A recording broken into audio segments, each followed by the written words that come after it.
2 fincan üst üste kahve içermiş. Allah yer yurdu cennet mekan olsun. Yine günlerden bir gün benim tüylerimi diken diken eder. Ben Abdülhamit'i başka seviyorum. Başka bir boyutu var onun. Merdivenlerden usul usul iniyor.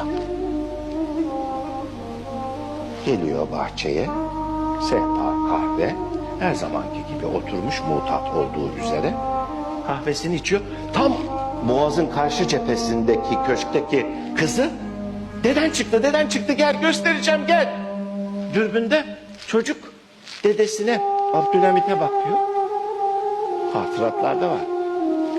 Dede diyor. Abdülhamit Han elindeki fincanı olduğu yere bırakır. Sesi duyması fiziken mümkün değil. Kalkar. Darabazanın ucuna kadar gelir korkuluğun, tam dürbünün olduğu yere. Torununa